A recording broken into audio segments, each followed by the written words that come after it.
अभी जो recently quadrilateral series complete हुई है जिसमें आयरलैंड, यूएई, ओमान और नेपाल ने पार्टिसिपेट किया था। जाहिर सी बात है कि ये जो सीरीज है ये कहीं ना कहीं T20 वर्ल्ड कप क्वालिफायर्स की प्रिपरेशन को नजर में रखते हुए सीरीज को रखा गया था, जो आप सभी को पता ही है। अब यहाँ पर बहुत सारी चीजें हैं, टीम्स ने बहुत सारी टीमों ने बहुत सारे एक्सपेरिमेंट किए, बहुत सारे प्लेयर्स खिलाए, कुछ डाउन ऑर्डर चेंज किए, जो भी उनके माइंड में था वो सब कुछ उन्होंने ट्राई किया। एट द एंड दो ही टीमों का आप कह सकते हैं कि रिजल्ट जो है वो कुछ पॉजिटिव जरूर आया है। जी हाँ, बहुत अच्छा पॉजिटिव आया है। अगर मैं कहूँ बात यूएई की करूँ, यूएई ने टॉस हार के भी, उन्होंने एक भी टॉस नहीं जीता, लेकिन टॉस हार के भी वो टूर्नामेंट में सबसे बेहतर टीम साबित हुई और क्वार्टर सीरीज भी उन्होंने जीता। तो कहीं ना कहीं उनके जो बॉक्सेस हैं वो काफी हद तक टिक जरूर है। वहीं पर अगर आयरलैंड टीम की बात करूं, उन्होंने खास करके 128 रन जो डिफेंस किया नेपाल के सामने वो शानदार है। बिल्कुल 128 रन मारने के बावजूद भी जब वो वापस उसे डिफेंड करने के लिए आए और उनकी जो बॉडी लैंग्वेज थी ना वही दिखा रही थी कि ये टीम जो 100% T20 वर्ल्ड कप में पहुंच ही रही है। यही इसी तरह की बॉडी लैंग्वेज आपको चाहिए होती है जब आप कोई इस तरह की क्वालिफायर्स में कहीं ना कहीं भिड़ने के लिए तैयार खुद को करते हैं। तो आयरलैंड और यूएई के लिए कुछ चीजें हैं जहां पर उन्हें बेहतर करने की जरूरत है, बाकी सब कुछ कहीं ना कहीं के लिए सॉर्ट आउट है। बहुत अच्छी उनकी टीम इस वक्त जा रही है। लेकिन जो दो टीमें हैं, यहाँ ओमान और नेपाल की बात करूं, ओमान का इसीलिए क्योंकि वो होस्ट होने के नाते उनका परफॉर्मेंस बहुत ही ज्यादा डिसअपॉइंटिंग रहा है। ये जो लड़के हैं ये लगभग मेरे ख्याल से 12 में से 11 महीने इसी ग्राउंड में खेलते हैं, एक आध महीने में कहीं इधर उधर टूर करते हैं जब वर्ल्ड क्रिकेट की सीरीज होती है, डोमेस्टिक हो, उसके बाद तो T20 भी आ गया है और लोकल मैच खेलते रहते हैं, लेकिन फिर भी वो परफॉर्मेंस निकल कर नहीं आती है। इनकंसिस्टेंसी लगातार झलकती रहती है। ओमान के लिए क्या कितने पॉइंट्स हैं जो उन्हें बेहतर करने की जरूरत, सबसे पहले तो ये जानना चाहूंगा। बिल्कुल, और कहीं ना कहीं 3 पॉइंट है या फिर 3 कह रहे हैं आप चीजें हैं जो उन्हें ठीक करने की जरूरत है बहुत जल्दी। पहले पॉइंट की शुरुआत आप करते हैं। बिल्कुल, और जिशान मकसूद सबसे पहले तो वो है कि वो अपने आप को एक जगह सेटअप करे कहीं ना कहीं कि मुझे कहाँ आना है, कहाँ खेलना है, कहाँ पर मुझे अभी बॉलिंग करानी है, कहाँ पे नहीं करानी है। इस तरीके की चीजें होनी चाहिए। जिशान मकसूद को थोड़ा सा फ्रंट से लीड करने की जरूरत है कहीं ना कहीं। खुद को ही यूज नहीं कर पा रहे। बिल्कुल, जरूरत है तो सेकंड थर्ड डाउन आने की जरूरत है। उसके बाद बॉलिंग में भी देखना होगा कि अगर आप आ रहे हैं, आप रन रोक पा रहे हैं तो आप लगातार ओवर कराइए वहां पे कम से कम। ऐसा नहीं है कि एक ओवर कराया फिर आप बैठ गए, उसके बाद आप बाद में आ रहे हैं फिर आपको धो दिया रख के। ऐसा नहीं होता है कभी। अगर आप अच्छा करा रहे हैं तो वहीं कराइए, नहीं करा पा रहे हैं तो बिल्कुल ही हट जाइए, कराइए मत। इस तरीके का माइंडसेट होना चाहिए जिशान मकसूद का बैटिंग से भी कि मैं अब बैटिंग करने के लिए आऊंगा तो आऊंगा ही, ये मेरा ऑर्डर है। बिल्कुल, आप सेकंड ऑर्डर में खुद को फिट करिए तो ज्यादा बेहतर होगा। वो परफेक्ट ऑर्डर होगा, खास करके आकिब इलियास के एब्सेंस में और कहीं ना कहीं इनकंसिस्टेंसी नजर आती है टीम में, उसको लिहाज में देखते हुए किसान अगर सेकंड राउंड पे आते हैं तो बहुत ही ज्यादा बेहतर हो सकता है।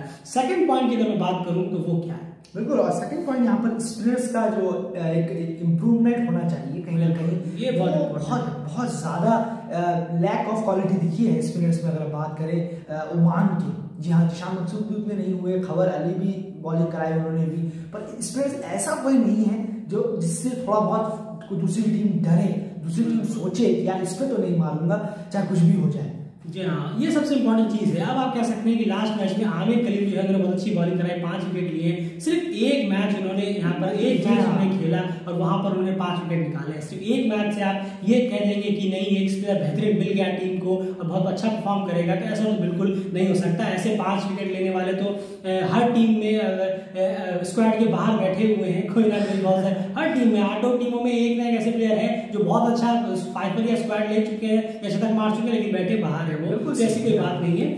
अभी बिल्कुल ही नए हैं, अभी ऐसा नहीं कह सकते कि वो बहुत बड़े स्पिनर हो गए, लेकिन यहाँ पर क्लियर दिखता है कि स्पिन डिपार्टमेंट में ओमान थोड़ा सा फीका साबित नजर आ रहा है। पहले के मुकाबले धार बहुत ज्यादा कम है, जो उन्हें टाइट अप करने की जरूरत है। कहीं ना कहीं वहां ढील है, इस वजह से भी क्वार्टर सीरीज में ये हाल जरूर हुआ है।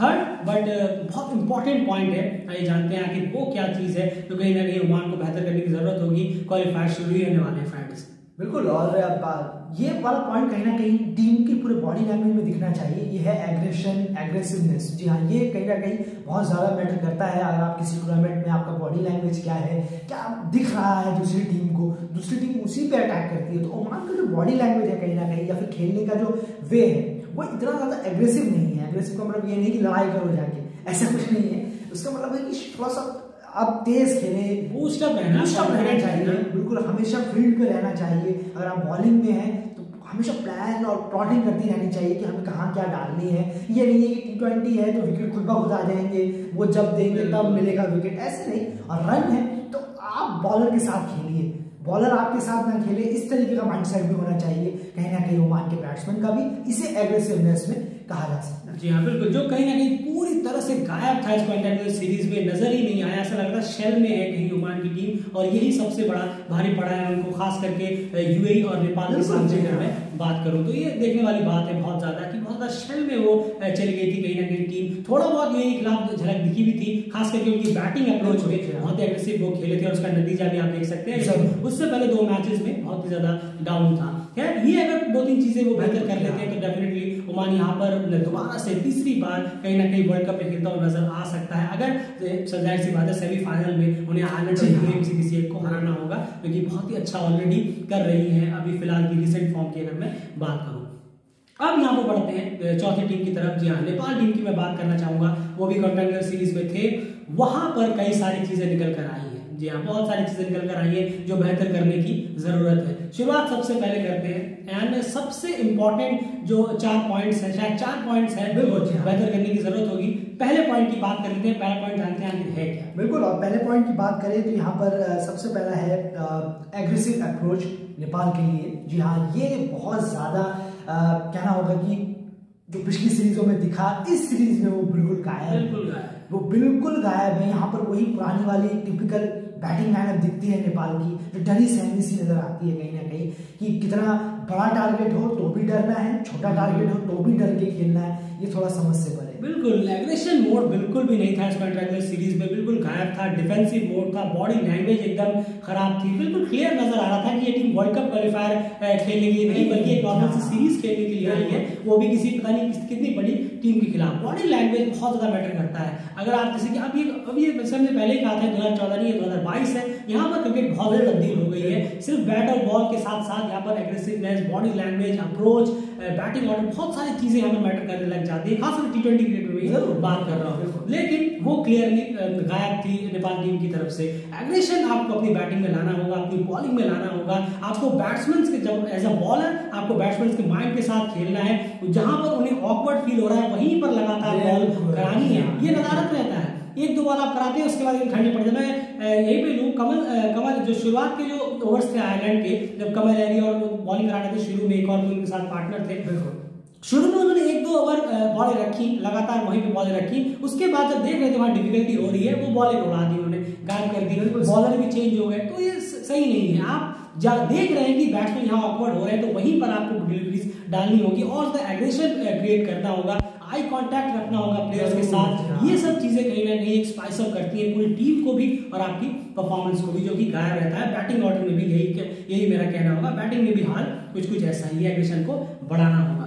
सेकंड पॉइंट की अगर मैं बात करूं यार, तो वो है कि आप बैटिंग ऑर्डर को जो है एक ही स्टिक रहने दें। जैसे कि यार आप पहले भी कहते आ रहे हैं कि बहुत ज्यादा बैटिंग ऑर्डर चेंज होता है एशियन टीम्स की मैं बात करूं, और यहाँ पे भी बहुत सारा देखने को मिला है। चलिए क्वार्टर सीरीज में आपने बहुत एक्सपेरिमेंट कर लिए, वो सीरीज चलिए हो गया, लेकिन T20 वर्ल्ड कप क्वालिफायर में फ्राइडे को जो आपकी बैटिंग ऑर्डर आप खिलाने वाले हैं, पहले सोच लीजिए, थर्सडे रात तक सोच लीजिए, फ्राइडे सुबह तक सोच लीजिए, लेकिन फ्राइडे से जो आप बैटिंग ऑर्डर रखने वाले हैं अपनी टीम का, उससे लास्ट तक रखिए। आप भले ही मैच हार जाएं, भले ही आप क्वालिफायर से बाहर हो जाएं, भले आप प्लेऑफ मैचेस खेल रहे हो, सेमीफाइनल की रेस से बाहर हो जाएं, लेकिन आप बैटिंग ऑर्डर को मत चेंज करिए। बैटिंग ऑर्डर को बिल्कुल उसी वे में रहने दीजिए, एक अच्छा रिजल्ट मिल सकता है। ये तो आपको बहुत पहले से करना चाहिए था। ये क्वार्टर सीरीज से अगर आप लेके आते कि हमारी यही बैटिंग ऑर्डर रहेगी मैच 1 से लेकर सीधा T20 वर्ल्ड क्वालिफायर के लास्ट तक, अगर हम सेमीफाइनल में पहुंचे तो, लेकिन वहां पर आपने एक ब्लंडर किया। लेकिन चलिए बैटिंग ऑर्डर कम से कम T20 वर्ल्ड क्वालिफायर में सेम रखिए। आपको जो भी रखना है वो आपके ऊपर है, कोच और कैप्टन डिसाइड करेंगे कि बैटिंग ऑर्डर क्या रखना है, लेकिन जो भी रखना है एक ही रखने की कोशिश करिए, 50 बार सफल मत करिए। हाँ, जाहिर सी बात है कि रन रेट को देखते हुए कभी कभार कुछ हिटर को ऊपर भेजा जा सकता है। क्या कहेंगे? नहीं, बिल्कुल सही, यही कहना है मेरा भी, एग्जैक्टली यही सोच है कि बैटिंग ऑर्डर को उस टाइम चेंज करना चाहिए जब जरूरत पड़े। ऐसा नहीं कि हर मैच में हर जगह बेवक्त पे चेंज कर रहे हैं तो इसका कोई फायदा नहीं होगा, नुकसान ही होगा। जी आप सोच रहे हैं अरे एक मैच हार गया यार अगले मैच में चेंज कर देते हैं, वरना एक मैच करो या मरो हो गया, ऐसा नहीं है। आप उसी को रखिए, ऐसा नहीं कि बैटिंग ऑर्डर ऊपर करके आपको अचानक से मिराकल हो जाएगा टीम का, क्योंकि सिर्फ एक बैटिंग ऑर्डर चेंज करने की वजह से टीम नहीं जीतती है। टीम को और भी बहुत सारे जगहों पे टिक करना होता है, तभी वो टीम कहीं ना कहीं जीत पाती है। वहीं पर अगर तीसरे पॉइंट की बात करें तो वो क्या है? बिल्कुल, और तीसरा पॉइंट माफ कीजिएगा पॉइंट जो है कहीं ना कहीं वो फील्डिंग से रिलेट करता है। टेरेबल, बिल्कुल बहुत ही ज्यादा टेरेबल फील्डिंग है, बहुत ही ज्यादा हॉरिबल लगती है देखने में नेपाल की फील्डिंग। ओवर थ्रोज के रन, फालतू के गैप से जाना, हाथ के नीचे से पैर के नीचे से रन चला जाना, रोक बॉल हाथ में आके बॉल झटक जाना अचानक से, ये सब चीजें बहुत ही इमेच्योरिटी ना लगाना। बिल्कुल बिल्कुल सही, ये सब चीजें बहुत इमेच्योर दिखाती हैं कि आप इंटरनेशनल क्रिकेटर हैं लेकिन आप हरकत जो कर रहे हैं ग्राउंड में वो एकदम स्कूल ग्रेड क्रिकेटर्स की तरह लगती है। तो ये सब चीजें बहुत सुधारने की जरूरत है, बहुत ज्यादा तैयारी करने की जरूरत है। लगता नहीं है कि शायद फील्डिंग ड्रिल होती होगी नेपाल टीम की कहीं ना कहीं स्ट्रिक्टनेस के साथ फील्डिंग ड्रिल। एक दो बॉल ऐसे फेंकने से खाली उसका पीछा करो बॉल का चौके से पहले वो तो एकेडमी में सिखाया जाता है, यहाँ नहीं होता वो। इस यहाँ पे बहुत टफनेस होनी चाहिए, बहुत ही पुअर फील्डिंग है। मैं आप एक बार अगर हाईलाइट देखेंगे मैचेस के तो आपको पता चलेगा हम हर मैच में करीब 10 से 15 रन नेपाल ने एक्स्ट्रा खर्च किए हैं फील्डिंग में। बहुत ही पुअर फील्डिंग है, ओमान के खिलाफ भी रही, यूएई के खिलाफ भी रही और आयरलैंड के खिलाफ भी बहुत ज्यादा पुअर फील्डिंग है। कुछ ड्रॉप कैचेस हुए, लेकिन ड्रॉप कैचेस से ज्यादा प्रॉब्लम तब होती है जब आप हाथों की फील्डिंग छोड़ते हैं, आप ओवर थ्रोज के रन देते हैं, आपके पास बैकअप नहीं होता, आप डाइव के लिए नहीं जाते हैं, आप अपना 200% नहीं दे रहे। जब आप फील्डर हैं, आप बैट्समैन हो या बॉलर हो कुछ भी हो, लेकिन जब आपकी टीम फील्डिंग कर रही होती है तब आप एक प्रॉपर फील्डर हैं। आपको उस वक्त पूरा अपना 100% फील्डिंग में देना है। 100 तो छोड़िए 50% भी शायद प्लेयर्स नहीं दे रहे हैं फील्डिंग में, बहुत ही ज्यादा पुअर फील्डिंग है। आप किसी भी 3 मैचेस की बात कर ले, तीनों में बहुत ही खराब फील्डिंग हुई है और आपने 10 से 15 रन, किसी मैच में 20 रन करीब एक्स्ट्रास दिए हैं। और आप सोचिए अगर आप वो रन बचाते, आयरलैंड के खिलाफ भी बहुत सारे मिसफील्ड्स हुई, अगर वो रन बचाते तो देखिए शायद आप जीत सकते थे, क्योंकि हार का अंतर सिर्फ लास्ट में 16 रन था। बहुत इंपॉर्टेंट होता है फील्डिंग, लेकिन फील्डिंग बहुत ज्यादा खराब। यहाँ पर कोच सर के थोड़ा कहना होगा कि बहुत ही डिसअपॉइंटिंग है सर, आपने बिल्कुल भी फील्डिंग में ध्यान नहीं दिया है, वो क्लियर नजर आ रहा है फील्डिंग बहुत ही ज्यादा खराब है। अगर मैं बात करूं नेपाल टीम की इस वक्त जो 3 दिन में कैसे सुधरेगी, ये तो हैरानी की बात है कि 3 दिन में फील्डिंग कैसे सुधर सकती है, लेकिन अगर बाकी चीजें ठीक कर ले तो शायद बेहतर हो जाए।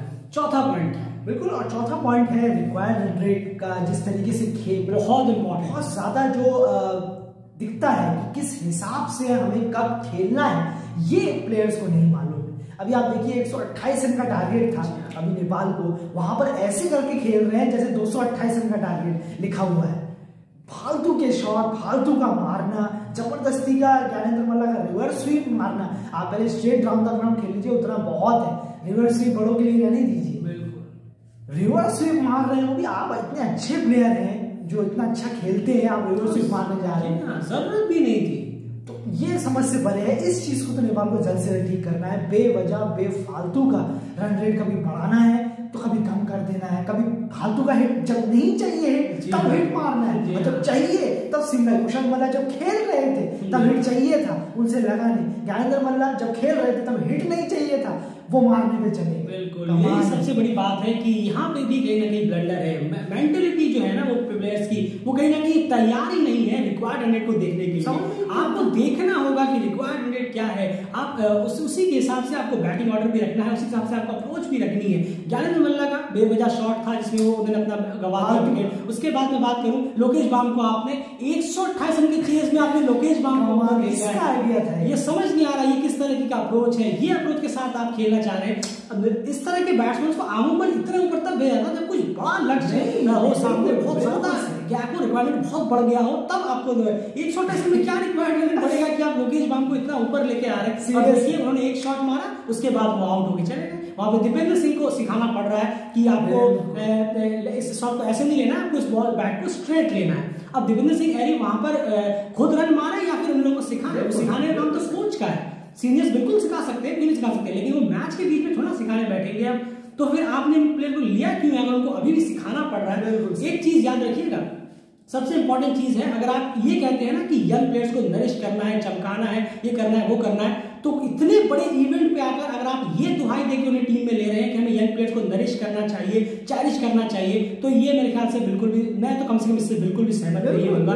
आप चेरिश करने के लिए T20 वर्ल्ड कप क्वालिफाई जैसा प्लेटफॉर्म सोच रहे हैं, क्यों डोमेस्टिक नहीं है आपका? इसका मतलब आप ये मानते हैं कि आपका डोमेस्टिक इतना घटिया है कि कहीं ना कहीं कि उसको चेरिश होने के लिए इंटरनेशनल क्रिकेट में आना पड़ेगा? आप चेरिश तो करिए, नरिश करिए, उसको उस पर काम कीजिए, लेकिन वो नजर नहीं आता। अब यहाँ पर अगर उन प्लेयर को चैलेंज करना है, मौके देके सिखाने हैं, अरे मौके दीजिए, आप बाकी सीरीज में दीजिए ना, वर्ल्ड क्रिकेट लीग की सीरीज में दीजिए, बाकी सीरीज में दीजिए। आप T20 वर्ल्ड कप खेलने के लिए खेलने का सपना लेकर आए हैं और आप सोच रहे हैं कि यहाँ पर हम नरिश करके लेके जाएंगे, नरिश करते करते तीनों मैच निकल जाएंगे और आप फ्लोरिश होकर घर वापस जा रहे हैं। बिल्कुल ये सोचने वाली बात है। कोई सिखाई नहीं रहा है उनको कि रिक्वायरमेंट इतना है, इस हिसाब से खेलिए, रिक्वायरमेंट इतना है, इस हिसाब से खेलिए। जब आपको रिक्वायरमेंट होता है 12 का तो आप सिंगल ले रहे हैं, जब आपको रिक्वायरमेंट होता है 6 का तो आप छक्के के लिए जा रहे हैं। ये अप्रोच बहुत ही ज्यादा डिसअपॉइंटिंग कर रही है। क्या है? मुझे एक बात याद आती है, आज बहुत मुझे दुख होता है कि हमारे यहाँ पे, हमारे क्रिकेट में, इंडिया के क्रिकेट में धोनी को बहुत स्लो कहते हैं, बहुत स्लो कहते हैं कि कुछ स्लो, ये स्लो, टेस्ट को ये बना देता है, वनडे को ये कर देता है। पर धोनी ने हमेशा अपनी लाइफ में रिक्वायरमेंट रेट को देख के वाइड क्रिकेट में, वनडे हो, T20 हो, रन बनाए। आप भी गवाह होंगे, आपने भी खूब मैच देखे हैं उनके। वो हमेशा मैच को लास्ट तक लेके जाते थे, कभी जल्दबाजी नहीं की कि मैच को खत्म करना है, 20 ओवर में खत्म करना है वनडे मैच को, ऐसा कभी नहीं करा उन्होंने। वो मैच को आराम से लास्ट तक लेके जाते थे और हमेशा रिजल्ट क्या होता था वो सबके सामने। बिल्कुल, उनके माइंड में यानी एक ही चीज होती थी कि एट द एंड मैटर तो जीत ही करेगा, एट द एंड मैटर तो जीत ही करेगा। अगर आप जीतते नहीं है, आप ये कितना भी कह लें, मैं आपसे कह रहा हूँ, जितने भी एक्सपर्ट्स बैठे रहते हैं ना, ट्विटर पे हो या क्रिकेट पे हो या चैनल्स पे हो, कहीं पे कुछ भी हो, हम तो नॉर्मल क्रिकेट फैंस हैं आपकी तरह, जितने भी ये बैठे रहते हैं, बोलते रहते हैं हारने के बाद वेल प्लेड, ये वो, बहुत अच्छा खेले, ये खेले, कुछ नहीं होता है। वेल प्लेड ही रह जाता है। आप विनिंग ही मैटर करता है। हार शेयर के मॉडर्न क्रिकेट में क्लियरली विनर्स मैटर्स, सिर्फ विनिंग मैटर करता है यहाँ पर, और कुछ भी मैटर नहीं करता। आप क्या जीते, कैसे जीते, किसने कितना मारा, क्या मारा, कुछ नहीं है। यहाँ पर आपको जीतना जरूरी है। अगर आप नहीं जीते तो आपको बहुत ही जल्दी रैपिड स्पीड में आपको भुला दिया जाएगा। आप भले कितने बड़े प्लेयर हो या फिर आप कितनी भी बड़ी टीम क्यों ना हो, कितना भी आपने कुछ जिगरा क्यों ना दिखाया हो, इसीलिए विनिंग बहुत ज्यादा इंपॉर्टेंट है। तो ये सारी चीजें ध्यान में रखने की जरूरत है नेपाल टीम के लिए। अगर ये चारों चीजें कहीं ना कहीं टिक होती हैं तो डेफिनेटली ये टीम बहुत ही ज्यादा बेहतर करती हुई नजर आएगी। प्लेइंग 11 इन सारी टीम्स की, 8 टीमों की क्या होगी, वो आज ही आपको वो वीडियो मिल जाएगा डेली क्रिकेट की तरफ से, जो हमें लगता है कि प्लेइंग 11 होनी चाहिए। बहुत ही सिंपल वे में हम आपके सामने जो रियल फैक्ट्स हैं वो रखने की कोशिश करते हैं। जरा सोचिएगा, समझिएगा कि आखिर ये जो बातें कही हैं, आखिर इसमें कितनी सच्चाई है, कितनी नहीं। सबसे बड़ी बात है, मैं डायरेक्टली वो भी कहूंगा, जो नरिश और चैरिश की बात करते हैं कि यंग प्लेयर्स को मौका देना चाहिए। T20 वर्ल्ड कप जैसे प्लेटफॉर्म पे अगर आप मौका देके अपना वर्ल्ड कप खेलने का मौका गवा देंगे तो उससे बुरा भी कुछ नहीं होगा। जाहिर सी बात है, सीनियर प्लेयर्स भी परफॉर्म नहीं करते हैं, लगातार परफॉर्म नहीं कर रहे, लेकिन तो आपको उस तरह से पहले से ही प्लेटफॉर्म तैयार करना चाहिए था कि हमें वर्ल्ड कप खेलने जाना है, तो चलिए 6 महीने पहले से क्यों ना शुरू कर दिया जाए। ये मैं सारी टीमों की बात कर रहा हूँ। फिलहाल इस वीडियो में इतना ही। प्लीज चैनल को सब्सक्राइब जरूर कर लीजिए। बहुत इंपॉर्टेंट वीडियोस आपके सामने लगातार लाते रहते हैं। ट्विटर और इंस्टाग्राम पर जरूर करिए, डेली क्रिकेट DC टाइप करके आप हमें फॉलो कर सकते हैं। प्लीज एफर्ट के लिए वीडियो को लाइक करिए, और अगर पसंद आया है हमारे कंटेंट तो प्लीज वीडियो